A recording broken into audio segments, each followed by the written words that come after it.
Sont là et c'est l'hôpital de Muret. L'hôpital de Muret, il y a la clinique Occitanie qui font la confond, groupe privé M100, des bénéfices, et il y a l'hôpital de Muret, 520 salariés, qui a une partie gériatrique et une partie handicap pour simplifier. Donc 520 salariés, ça compte dans l'hôpital. Alors, jusqu'à il y a quelques années, ça fonctionnait, coup-ci, coup-ça, mais ça fonctionnait. Sauf qu'aujourd'hui, avec les politiques menées, eh ben, on est acculé à mal travailler, acculé à faire n'importe quoi, à ne pas, aux EHPAD, ne pas parler aux personnes âgées parce qu'on n'a pas le temps. Dans les services, avec le secteur handicap, à prendre des coups. Et tout ceci est impossible. Alors effectivement, j'entendais tout à l'heure la collègue sur l'éducation nationale qui parlait des 3 jours de carence. Mais qu'est-ce qu'on propose à l'hôpital?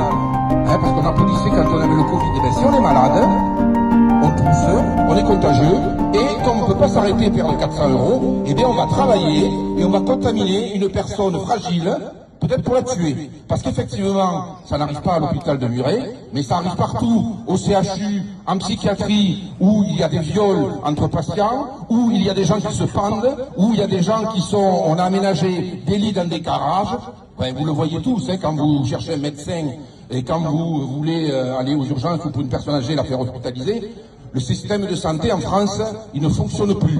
Et à l'hôpital de Muret, effectivement, on a des collègues très engagés, mais aujourd'hui, venir travailler comme l'ensemble des Français, mais quand on nous dit qu'il y allait mettre de l'argent dans qu'il allait être mis de l'argent, j'ai entendu ça, un politicien de droite qui disait que c'est dommage que ce gouvernement soit tombé parce qu'il comptait mettre 6 milliards.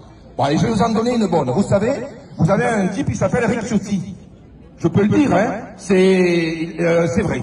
Éric Ciotti, il avait mis sa maman dans une USLD. Donc sa maman, une USLD, elle est prise à charge à 100% par l'hôpital.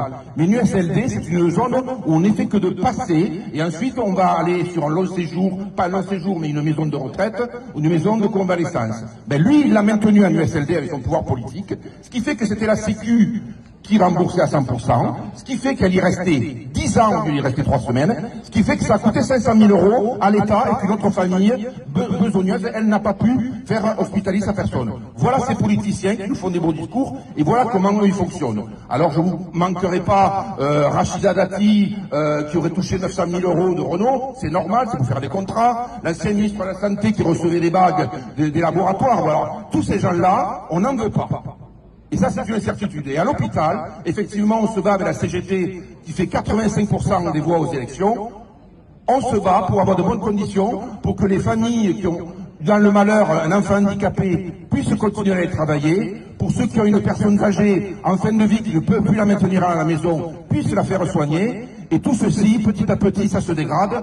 Même pour le droit de grève devient compliqué. Les plannings, c'est simple, vous finissez à 22 h, on vous rappelle demain pour vous dire de venir travailler. Et vous n'avez pas le choix. Voilà, donc pour tout cela, je ne sais pas s'il y en a une qui va vouloir accepter de dire juste un mot, mais bravo les camarades de l'hôpital, et qu'on se soutienne tous dans ce mouvement. Merci.